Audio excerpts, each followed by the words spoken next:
It's ADSN on the beat, where the data meets the street. James and Daniel in your feed, breaking down the code you need. Tech talk, ad game, and a little AI. Every week we got the chat on ADSN. Joe Zappa, welcome to the podcast, ADSN. Joe, you are probably one of the busiest men in ad tech, on X, on LinkedIn, on Instagram, on Substack, on podcasts. We're going to get into that. But welcome to this podcast. Podcasters talking to podcasters. You can't ignore me even if you want to. I've pummeled everyone into submission and they're now like, fine, Joe, come on our podcast. Have you tracked like how many times, like, you know, like you could like track aggregate views, I guess, like what your aggregate like appearances across social media are at this point? I have not, but it is absolutely my philosophy to just inundate people with me and assume that like greater familiarity will breed trust over time. And that when someone's looking for a company in my category, they just like can't help but think of me because I'm so effing annoying. I don't think you're annoying, but I think the theory is you're definitely like hanging around the net, you know, like, Yeah. Well, I think the path for me is just to be everywhere in the niche of ad tech, right? Like I've just like totally hung my hat on that. I'm like, I want to be the ad tech marketing and comms guy. So I'm like, if you're an ad tech and you ever use LinkedIn or X, you must see me. And I believe that over time, you know, again, greater familiarity and trust will drive the results I'm looking for.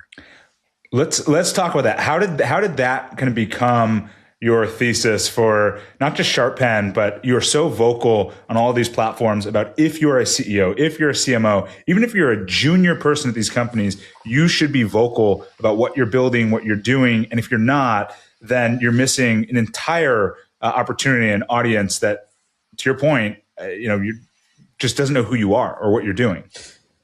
Yeah, most companies and people in B2B are completely invisible. And people way overestimate the risk of controversy or saying the wrong thing, and they way underestimate the risk of invisibility, right? Which is the default state. If no one knows who you are, whether you're a company or you're a CEO or you're a person looking for your next job opportunity, nothing good can come from that, right? People aren't going to come to you, like you're not going to generate pipeline. Then when there is an RFP and you're competing against 3 other companies, if the person sending out the RFP has heard of the other 3 and they haven't heard of you or they don't know what your POV is on the space, you know, that can't possibly put you in an advantageous position. What has changed, and almost the entire marketing universe has missed this, is over the last 20 years, like media has started to operate in an entirely different way. 20 years ago, if you were invisible, that wasn't your fault, right? It was like, okay, it's hard to get on the radar because you need third-party gatekeepers, specifically journalists, to tell your story. Now,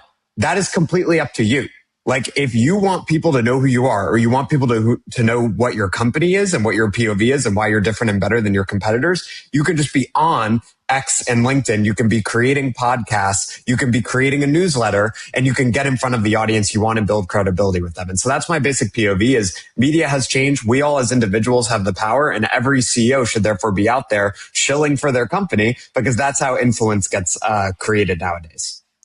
And I think, I would say Dan and I think kind of like, I don't know, it must have been 2 years ago, but we basically kind of came to a similar conclusion, which is like, we have to be kind of shameless and just like put yourselves out there. And it definitely, like, for us was like a muscle to build. And I think we're still building it. And it's funny when we like don't do it for a few weeks, even doing it again is like kind of overwhelming. You're like, oh man, I have to like start doing it again. But like, what's we have people obviously listen to this that are like ad tech, but then we have a bunch of founders and just kind of people outside of ads. And I think this holds true. Like, I don't think the thesis is like just an ads thesis. So like, what do you think, like how does someone get started by doing this? And pre-hiring you, what should someone do to start doing this? Yes, I absolutely think it applies outside of ads and ad tech. I think like I focus entirely on ad tech and repeat it constantly because, again, I think that is the best way to win, is to have a niche and try to dominate within it. However, I think this applies to, frankly, all of like marketing and media nowadays, and definitely in B2B, because 90+% of B2B people and companies do not do this, right? B2B is like infamously boring. And it's just like hiring a big corporate like comms team to put out press releases. So if you stand out and you do this in B2B, you are particularly well positioned to win because the competition is so weak. How should you do it? I think first, instead of racking your brain and being like, what am I going to say? And being like, I need to tell the most brilliant story that anyone in my industry has ever heard.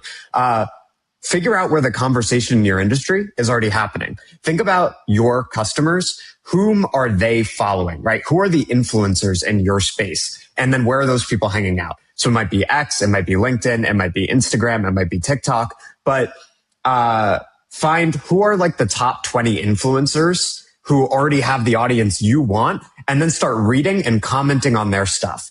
That is like a huge tactical mistake that people make in the beginning is they start like broadcasting, right? But they're broadcasting to no audience because they don't have an audience yet, even if they're like a really well-known CEO. So in the beginning, you find the influencers in your niche, you borrow their audience, which is the magic of social, and then you build relationships with them and with their audiences through them. And that's how you get started and figure out what you want to talk about too. Can you tell us like something tangible? I think what often gets missed here is, people look at the metrics, and you and I were going back and forth on X over the weekend that like these are vanity metrics. People are concentrated on the number of listens, the number of views, the things that we've been conditioned to look at as success or failure. But to your point, if you're just around the net, like good things happen. And so in your experience doing the podcast, being on X and LinkedIn and everywhere, can you talk about some of the things that wouldn't have happened if you weren't there? And business being one of them, but even things that are kind of outside of just like closing a deal. Okay. I mean, my entire as you're implying, the existence of my entire business, right? Like 5 years ago, I started Sharpen, which is a communications agency for ad tech companies. Most people who start PR firms and all of my competitors, they're like 20 to 40 years older than I am, right? I'm 31. They have been in PR for like forever. And then one day after working for someone else's PR agency for like 15 or 20 years, they're like, I'm going to do my own PR agency now. And they already know people, and it's totally relationships driven. I had to eat my own dog food. I started an agency really not knowing anyone. And I just got super active on X and LinkedIn, commenting on the posts of people who are driving discourse in our industry and talking about what I viewed as the current state of marketing and media and how to do it. And then people came to me because they saw I could do it for myself. They were like, oh, this kid built an intellectual footprint and a following in ad tech when no one knew anything about him. And frankly, he didn't know that much about ad tech. Maybe he can help me do that. Right. So first that.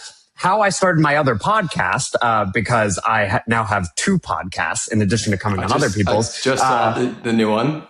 That's exciting. Yeah. Breaking news. More ADSN breaking news. Here we go.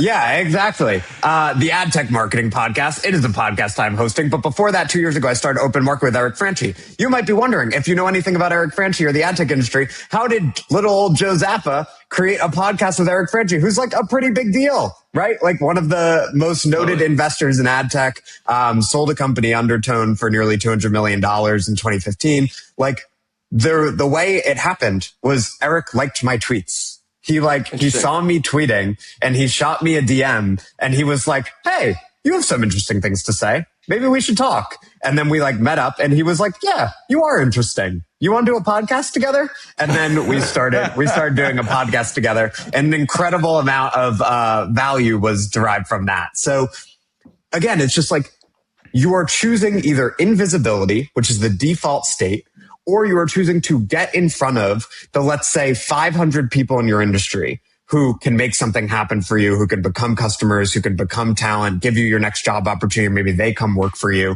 And I know you guys are great representatives of that. And you should absolutely choose visibility every time. Ironically, the reason why we started this podcast was because of Eric. Oh, really? Yes. We talked, it must have been like 2 years ago, something like that. And he was like, you guys do a podcast. It was, he was obviously doing architecture. And we're like, oh man, it sounds like so daunting. And he's like, it's super easy. You like throw notes into a Google Doc and you like find tweets. And I was like, Dana, we're like, I think we can do that. And he 100% was the reason why we started doing it. Yes, he's just shout out to Eric. He's the best. Well, I think you're touching on something really important, James, which is that it is not nearly as hard as people make it out to be. Mm-hmm. People think it's going to be so hard to do what I'm describing and practice, what I call executive evangelism, when in reality, it's like, as I said, start here. Find 20 people you think are interesting in your industry who are already creating content online and start commenting on their stuff. And I guarantee you, if you do that every day for 15 minutes, you're going to start having your own ideas because you're going to see what they're doing. You're going to learn by osmosis. You're going to understand the state of the conversation. It'll make you better at your job in general, which you guys could probably weigh in on, right? Because it's so important for you to like understand the cutting edge and sort of what advertisers and others are concerned about. But it'll also make you better at creating content because you can't help but learn from what other people are doing. Yeah, this is kind of a random aside, but Dana and I actually this morning were just talking about this where we have friends from Snap. They have this podcast called the Tiger Sisters, and it's kind of blown up. But they now are getting into like scripted, unscripted shows. They're going to get into print. Like they're moving. It's like kind of inspiring. They're basically like, well, the podcast wasn't that hard. Why can't we do everything else? Have you like thought about like the next iteration of like, I guess, CEO evangelism? Like, yeah, I don't know. I mean, it's on my mind. I'm curious if you have a point of view on it. Yeah, so it sounds like they're so successful that they're essentially transitioning from having a podcast as like a marketing property to like building like a whole media company. Yeah, and I think and my read of it, and I think it's done incredibly well. They have great guests, but it's sort of to the point you guys were having, I think, on X, where it's like, I'm not sure if anyone really knows their reach, but like they have the chutzpah to like go. And now they're just like, they're gonna be everywhere their audience is, kind of thing. Is there? I will say, shout out to them, the Low Sisters. I mean, they're a top 10 podcast in the world. I mean, they've done incredible, but like they're not defined by their volume. They're defined by like where they show up. So I didn't know if you think there's like a playbook here of how do you go beyond just podcasts and just newsletters, things like that. Yeah. Well, I think once you get going with one channel, it becomes much easier to expand to other channels, right? And we were just talking about how people start, they're like, I have no idea how to get started. And 90+% of people will never get started, right? Once you get started, you're commenting on posts or by other people in your industry, then you start doing your own. You get a sense for the discourse. You flex that muscle of content creation. You'll then realize all these channels feed each other, right? So if you're doing a lot of X, then you get your news from X, and then you can do a podcast, right? Which is part of the thesis of TBPN, and also I believe this podcast is like you're already on X, you're seeing what's going on, then it's like, all right, let's jump on one so we can talk about it. You also meet people you can then invite on your pod, and so that helps. And then again, you borrow their audience in that way too. The pod can easily be repackaged into a newsletter, right? So.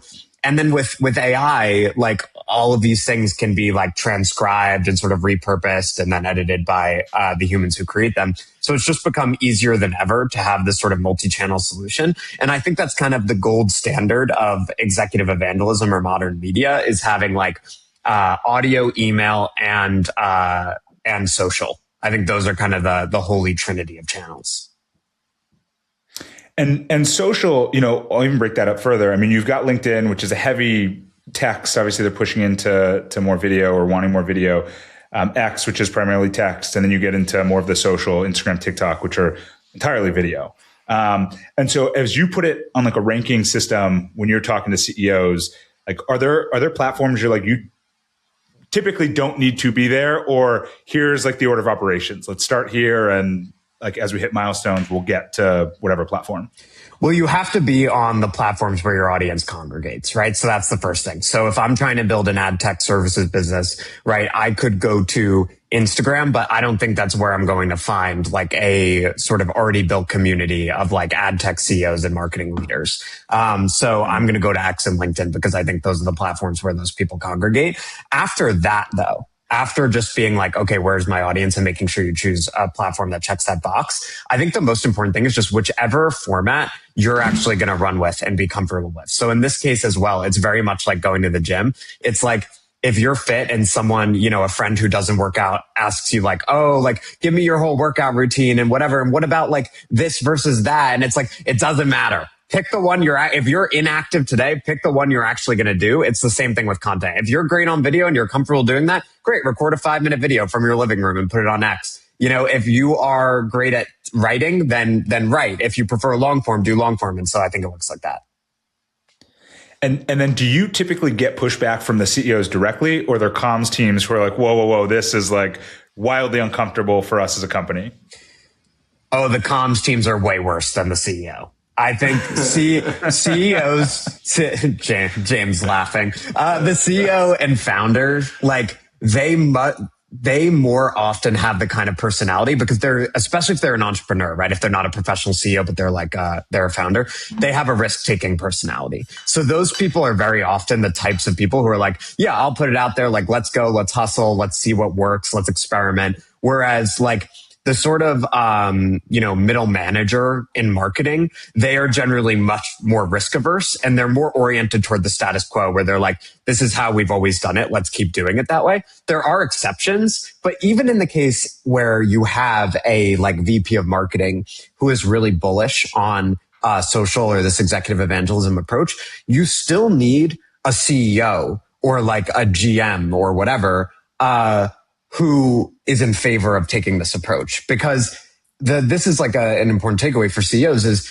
if you want to do this, not only do you need to do it yourself, you need to tell your entire organization that this is the marketing philosophy and this is what we're doing. Because you need to give people permission for them to feel comfortable being out there saying stuff, right? Because especially if you're at a larger company, people are afraid that they're just going to say something and then they're going to get fired, right? And then they go from one job to 0 jobs. So that's a very high risk situation for them. It's not like guys like us. Like I don't have a real job, right? I never have. So it's like I can just be out there like shooting my mouth and like seeing what happens. But people who have real jobs, they need to be concerned about what their employer will think. So it starts with the CEO. The CEO should be out there setting the tone for the entire company. The CEO is the person more than anyone else that people want to hear from. And then they need to give permission to everyone else to get out there too.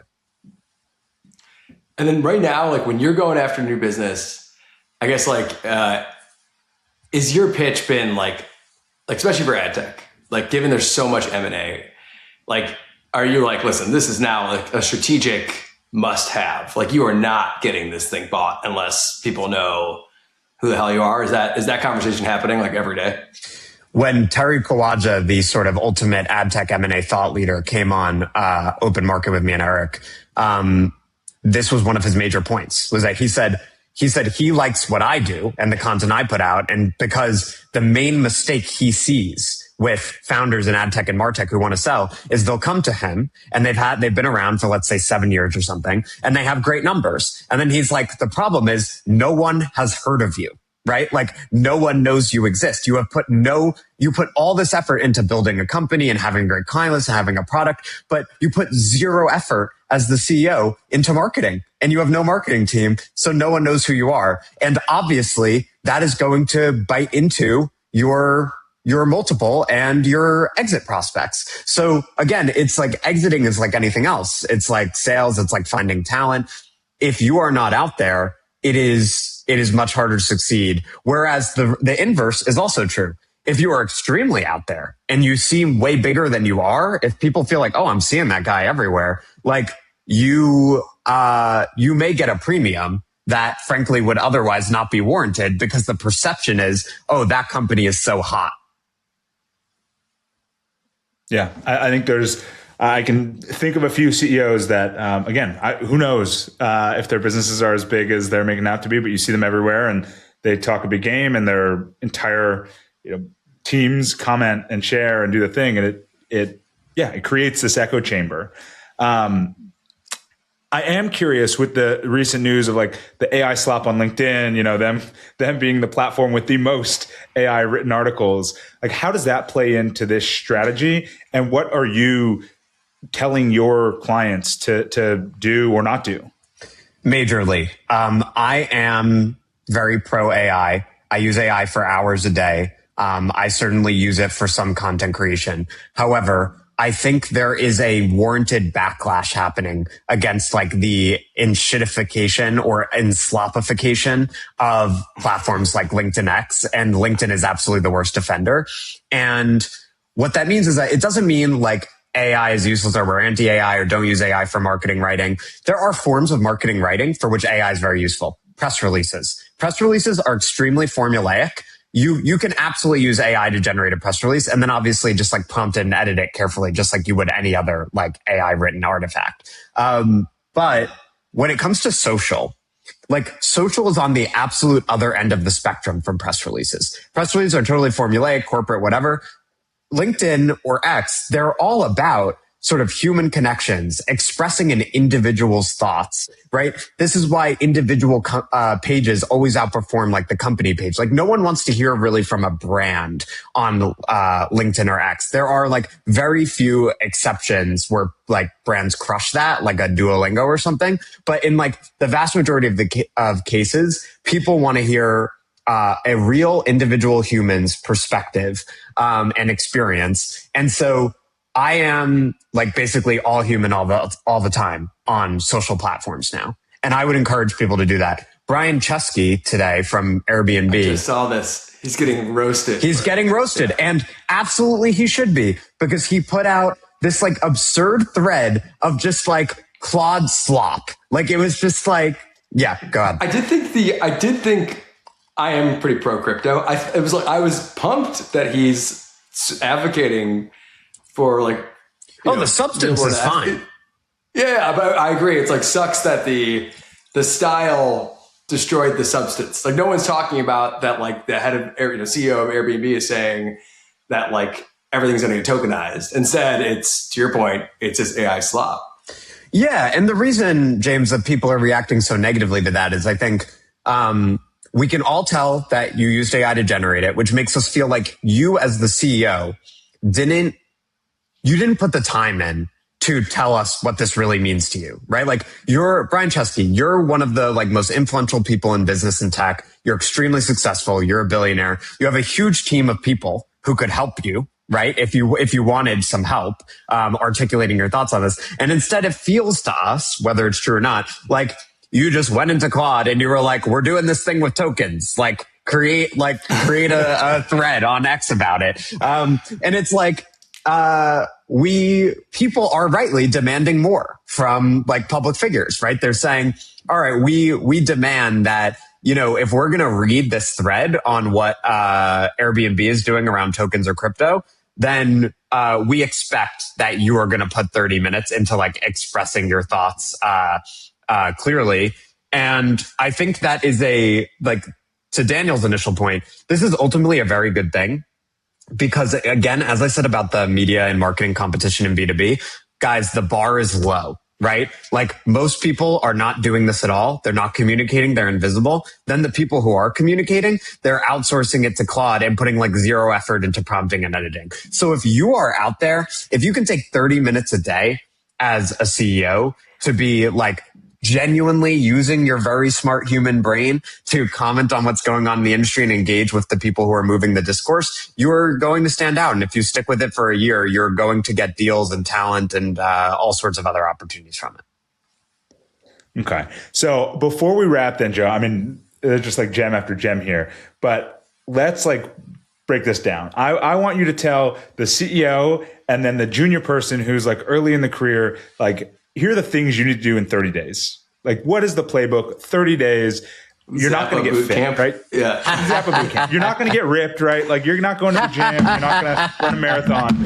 But like, you're creating the habit, you're creating the routine, and you're doing it for you. And so I want those two personas to get the Zappification here. So let's do a CEO and some mid-level or junior person. Okay, let's talk about it, and then we can figure out if there are differences between the two, because I think mostly it's probably the same. The number one thing you're going to do is you're going to think about what industry or niche am I in, and whom do I want to reach, and who has the attention of those people, right? So like for me, it's like I want to reach, ad tech, martech CEOs and entrepreneurs. So whom do they listen to, right? They're going to listen to some huge like tech names, and then they're going to listen to like the thought leaders in the space, like you guys, Eric, Ari, whatever, Eric Franchi, Ari Paparo, et cetera. So I'm going to look at them. And I'm going to find 20 of them on the platform where my audience congregates, which is X or LinkedIn. And I'm going to comment on their posts. I'm going to do that. I'm going to set aside, block off my calendar 30 minutes every day. If I do that for 30 days, those people are going to know who I am. Already amazing, especially if you're a junior person, right? Or if you're like an unknown startup founder. I'm going to build a relationship with them. They're probably, because they're normal human beings, they're going to start commenting on my stuff, which then is going to bring their audience into my audience. Already there, you're generating a tremendous amount of value. I'm going to see what's resonating when I comment on other people's posts. And then I'm going to start turning my comments into my own posts, right? So then not only am I showing up on everyone's feeds in the industry because I'm being Ari Paparo's reply guy, but then also I now have a feed and I'm getting Ari's audience. Now they're coming to me. This is how a social audience is built. Then on top of that, I might think about, okay, how do I really like to express myself? Is it video? Is it text? And I'm going to lean into whatever that is, right? So if it's short form video, I'm going to start doing that. If it's text, I'll do that. I might, create a podcast or an email list. This would be like the second 30 days probably, right? But then like once you understand what's resonating and you have a little bit of an audience, then you can start building an email list. You can start building a podcast that some people might actually listen to. You can invite all these people whose radar you've gotten on via social onto the podcast, or you can like interview them for your newsletter, which is something I used to do. And this is how like the content machine starts turning. If you are an established CEO or entrepreneur, this is about moving up in the competitive set, right? If let's say you're the CEO of the fourth largest DSP. This is about, increasing your position in those ranks and like punching up at the number one player, and helping people understand how you're differentiated. And then maybe you get on the radar of some of the big brands or agencies or the people who influence those audiences, right? So, maybe someone like Ari or someone like you guys start saying, oh, I'm seeing this CEO like everywhere and they're doing this cool thing, right? People start talking about that. That's going to increase your competitive position. If you are a startup CEO, this is about getting on the radar, right? It's like you might not even be you might not be in that consideration set, either for your target audience or for the influencers who shape their understanding of the DSPs they could be working with. So then you all of a sudden go from unknown to being in that consideration set, which is extremely valuable. You'll also be able to find talent partners, whatever. If you're a junior person, the only trick with being a junior person is, of course, like as I was saying earlier, you do need an organization that kind of like supports this. But it's more valuable for them than probably anyone else, because 99% of junior people in any industry, they're unknown to everyone in the industry other than the people they work with, right? Like who knows you when you're like a 25-year-old? It's like your boss knows you and your immediate coworkers. If you are able to get out there and just start like interacting with people who are leading in the space, asking questions, whatever, I mean, your star is going to like rise like precipitously. Yeah. Like you're going to stand out so much because no one is doing that. And you might be like, oh, well, what am I going to say? All you need to do is be a thoughtful, personable person. Like just like interact with people, ask questions. You don't need to be like dropping knowledge bombs. But in any of those cases, you'll see it starts with understand who has the audience you want, be their reply guy. That is the path to building an audience, and the rest you will figure out from there. I love this. This is the 30 and the bonus 60-day plan. DM Joe Zappa 30-day boot camp for the free for the free drop article. 3 rocket emojis in the comments. Yeah, exactly. You'll get the Linktree link. But no, Joe, this was awesome, man. That I know we talked about it for half an hour, but I think that 3-minute clip, I think if anyone hears anything, like we got to run with that. Like this is the time and we got to go. So really appreciate you joining. For folks that want to follow you, that want to see the reply guy in action, where can they find you? At Joe_Zappa on X, Joe Zappa on LinkedIn, or joe@sharppenmedia.com. Okay. Amazing. Well, thank you again for coming. Yeah. We're excited to come on your podcast now, the new one. And excited to listen to it. Amazing. I already had James on Open Market, and so Daniel's coming on the Ad Tech Marketing Podcast. Find me there. You guys are great executive evangelists in your own right. Pleasure to be on. Thanks, man. Appreciate it. It's ADSN on the beat, where the data meets the street. James and Daniel in your feed, breaking down the code you need. Tech talk, ad game, and a little AI. Every week we got the chat on ADSN.